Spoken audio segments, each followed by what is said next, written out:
Congratulations. You just finished part 1 of this program, which was the mental models of what it looks like when you elevate and grow in terms of your conscious awareness. Now we come to some powerful ideas that are going to radically transform the way you show up in the world, the way you work, and the way you attain with ease your wildest dreams. Let me give a quick breakdown of what's going to happen next. What we're going to be covering in this next few days is how to access the ultimate states of human existence. What are those subtle states of being, of life, that the world's most extraordinary people exist in? What are the nuances to keep in mind, and how do you bring these nuances into your life? We're going to look at 2 pillars. In these 2 pillars, when you bring them in your life, they make a massive difference. The first pillar is happiness in the now. The second pillar is a vision for the future. Once you are able to access these states, how do you stay unshakable in this state so that criticism, judgment do not sway you? Negative bumps as you drive through life don't veer you off course. I call this feeling being unfuckwithable, and you will learn the exact way to get there. We will then go on to how to make your mind resistant to inevitable failure, so failure doesn't knock you over. And when you gain this ability, you also gain the ability to set really big, bold goals. Once you have these goals, the next ingredient that comes into play is intuition.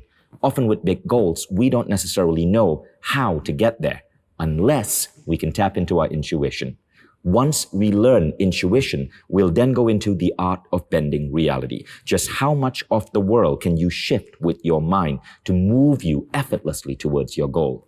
And as we wrap up this program, we will talk about the essence of becoming extraordinary, which means to serve the world in a big, bold way so that your life makes a massive difference. So let's get started with today's lesson. Today, we're going to talk about the ultimate state of human existence. Before we start, I want to tell you a story about Starbucks. The people who work with me always joke that I often have a Starbucks cup in my hand. And it's true, I freaking love Starbucks. But the reason is, I started Mindvalley in a Starbucks. And Mindvalley actually has a pretty interesting Starbucks origin story. See, what happened was that when I first decided to start my meditation business and quit my job as the director of sales of a high-paying Silicon Valley startup, I had to enter a state where I was taking on some risk. And what I mean by this is that I had no way of knowing my business was going to succeed. And so I did what many smart entrepreneurs do. I started my business on nights and weekends while holding on to my day job. I stayed as VP of sales. I did my job. I was doing great at it, but I would come back at night and dedicate 2 hours every evening to building up Mindvalley. On the weekends, I would dedicate 4 hours every Saturday and Sunday to building up Mindvalley. I had a supporting wife back then, Christina, who always had my back. Now, as I was building up Mindvalley, I had no big intention or goal on where this was going to go. All I knew was, from a purpose point of view, I wanted to teach meditation. Now, of course, since I was working from home and I didn't have an office, I would go to Starbucks every day. I'd get my cup of coffee, secure my table, tune into the free Wi-Fi, and start working on my website. Now, in the first month, I lost several $100s. I was just figuring things out. The very next month, I again lost money, but not as much this time. The third month, I made a little bit of money. To be exact, I was making $4 a day from my little meditation website. $4 a day. Now, I was working crazy hard. I was putting in 2 hours a day for $4. But here's the thing. That $4 a day was so thrilling for me. It was amazing. I had a website back in 2003 producing $4 a day. And you know what I used those $4 for? Starbucks. So it was like I had this website giving me a free cup of coffee every single day. I actually remember going to bars in New York with my friends and bragging about this website. Now, by month 4, something happened. It went up to $4.50. You know what that means? Get this. Now I was getting a free grande latte with hazelnut flavoring. $4.50 a day. I was super proud. I continued on this site. The next month, get this, $7 a day. Now free Starbucks with, ta-da, a Subway sandwich. I had free coffee and a sandwich for lunch. I was so freaking proud of myself. I continued working on these websites. Now, when I think about those days, those were some of the happiest days of my life. I was making $7 a day in recurring income. I still had to hold down a day job. I was working nights and weekends, but there was something weird about it. I was so happy with what I was doing. Now, the revenue continued accelerating, and around 1 year later, I hit a magical number. I hit $133 a day from that website. That was $4,000 a month. That was the number that my wife back then and I knew would allow me to quit my day job because it covered all of our living expenses. I quit my job and moved to Mindvalley full time. For the next 1 year, things were blissful. I'd now relocated back to Kuala Lumpur, Malaysia. I continued building up Mindvalley from local Starbucks in Kuala Lumpur, Malaysia. I would come, hoard the Wi-Fi for 8 hours, buy countless cups of coffee so I wouldn't feel bad about using their free Wi-Fi, and build up the business solo. I was happy, it was thrilling, but then at a certain point, I realized I had to start operating like a real business. I needed people. I needed customer support. I needed programmers. I needed someone looking at my accounting. I needed a proper office. I needed to figure out how to file for taxes. Then something began to change. My happy, carefree Starbucks years suddenly now shifted. I now had to run a business. There was now compliance, legal, paychecks, all of that stuff to worry about when you become an entrepreneur. And I noticed that my emotional states as I was working on the business shifted as well. It no longer became blissful. It no longer became carefree. Now I had to do stuff I really hated to do. And I found that the business stopped growing. The first few years, it was accelerating like crazy. I went from $4 a day to $133 a day. But now it almost felt stagnant. From 2005 to 2008, I experienced roughly 3 years of stagnation. And I couldn't understand why. Today, I do. And I want to share this lesson with you. I first want to read you a quote by James Michener. The master in the art of living makes little distinction between his work and his play, his labor and his leisure, his mind and his body, his information and his recreation, his love and his religion. He hardly knows which is which. He simply pursues his vision of excellence at whatever he does, leaving others to decide whether he is working or playing. To him, he's always doing both. You see, what I didn't realize then is that in our lives, we can access specific states of existence where work and play become one. And when you understand that there isn't a distinction, when you can bridge these aspects of your life, something magical happens. Life seems to unfold for you with a certain grace and ease where it almost seems as if the universe has your back and magic is moving you forward. Now, to get to this state, you must understand that in life, you must have a vision for the future. But you must also have happiness in the now. In other words, you must be happy with what you're doing now, irregardless of your vision. This is called the paradox of intention. In the book Quantum Success by Sandra Ann Taylor, she defines the paradox of intention this way. You must have goals, but your happiness cannot be tied to these goals. You must be happy before you attain them. This is a really crucial point. A lot of us tie our happiness to our goals. We go for the if-then version of happiness. I will be happy if I get that. But as soon as you get to that place, what often happens is you never truly feel satisfied. There's always something more and something more and something more. The trick, you see, is to untangle happiness from your goals, to have goals, but to be not attached to your goals and to be happy in the now. In my carefree Starbucks years, I loved what I was doing because I was so immersed in the joy of what I was doing. My goals were there. I wanted the business to be profitable. I wanted to eventually be able to leave my job, but I was celebrating every day because of those free Starbucks coffees. I was living in a state of bliss and a state of gratitude.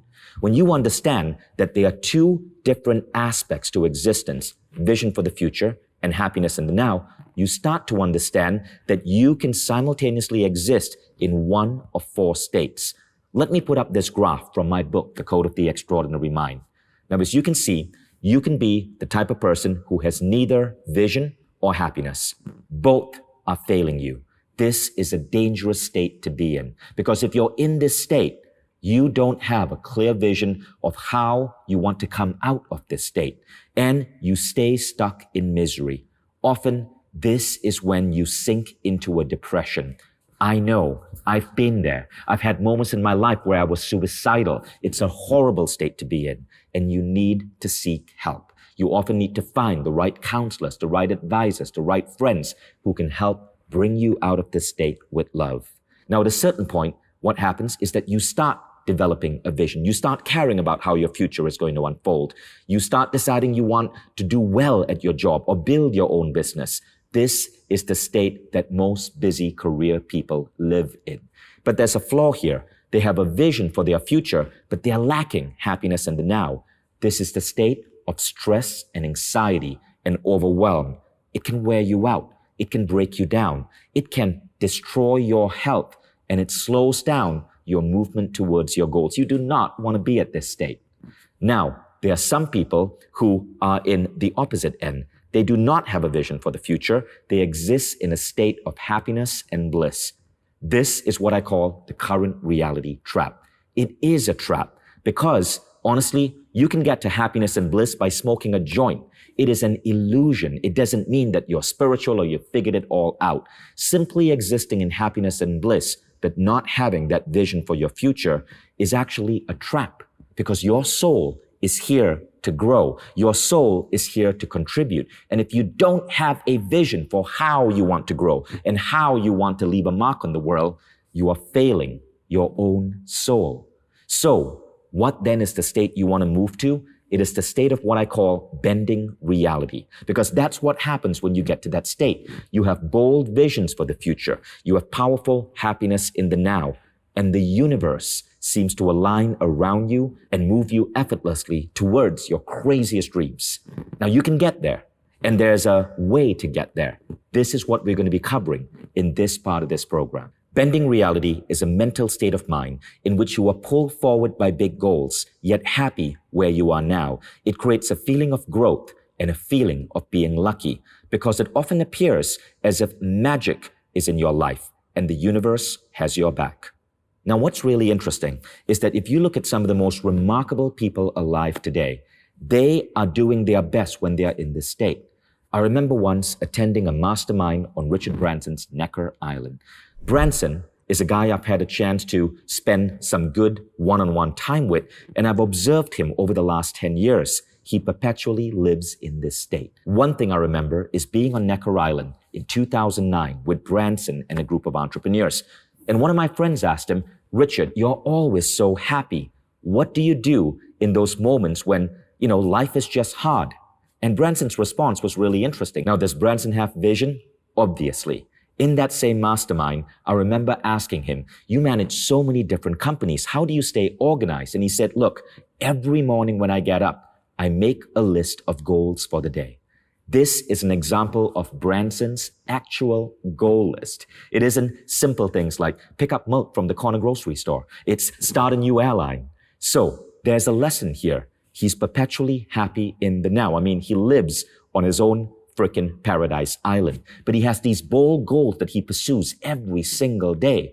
That is the magic trick of getting into bending reality. Now, as you look at other world-changing entrepreneurs, people who are making a massive impact in the world, you notice the same thing. I want to read you a poem written 100 years ago, and try to guess who wrote this poem. The poem is, "I was early taught to work as well as play. My life has been one long happy holiday, full of work and full of play. I dropped the worry on the way, and God was good to me every day." Now, when you look at that poem, you see the nuances of bending reality. I was taught early to work as well as play. My life has been one long happy holiday. That shows synchronicity. That shows magic. I dropped the worry on the way. That shows resiliency. He was truly in happiness in the now. And God was good to me every day. That shows that there was a certain sense of a benevolent universe in his life. Can you guess who wrote that? That was written by John D. Rockefeller. He was 86 years old when he wrote it. Rockefeller was the richest man of his time. And this was his secret to life. So how do you bring these pillars into your life? So when it comes to happiness in the now, you want to practice the art that I call blisscipline, the discipline of bliss. Blisscipline simply means that your greatest discipline in life is to ensure that you are in perpetual states of bliss. There are many different levels of bliss. Happiness, being worry-free, having hope for the future, living in awe, and there are unique practices to get you there. Gratitude, forgiveness, journaling, meditation, being in the company of friends and people who love you. You will learn how to refine your daily habits so that you practice blisscipline and are in these elevated states of being on a regular basis. The second pillar is the vision for the future. What you're going to learn in this program is how to tap deep into your soul and figure out what is that vision that your soul has for you. To do this, you got to understand the difference between end goals and means goals. You're then going to learn special types of unique goal attributes to insert into your goal list, from something called self-fueled goals to bold, ambitious goals. And you're going to learn how to make failure irrelevant. When you combine both of these pillars, you move to these magical states that the world's most powerful people exist in, from Branson to Rockefeller to Oprah to Arianna Huffington. On your journal, I want you to draw this diagram. Try to replicate this in your journal. Mark the different states, and I want you to just put a little circle or a dot in where you think you are. You may not be all the way at peak vision. You may not even know what peak vision means. You will learn that as you go deeper into this course. So on the scale of vision, you may be somewhere around here. On the scale of happiness, you may be somewhere around here. There's actually a scientific concept called positive intelligence that measures where you are in terms of happiness. Positive intelligence looks at your ratio of positive thoughts to overall thoughts. So if you're having 20% negative thoughts in a day, then your happiness level will pretty much be at the 80% line. If you're going through a depression, your happiness level may be at the 1 to 5% line. Only 5% of your day might you actually feel a positive state. But here's the crazy thing, as you'll soon learn. Science is now showing that one of the number one determinants of high performance at work is this happiness level. So everything we're talking about here is now being studied and validated by science. I want you to figure out where you are on the vision line and where you are on the happiness line. Make a dot. And as we go into this program, you're going to come back to this particular chart that you've drawn in your journal, and you're going to plot every week how your vision is increasing and how your happiness is increasing.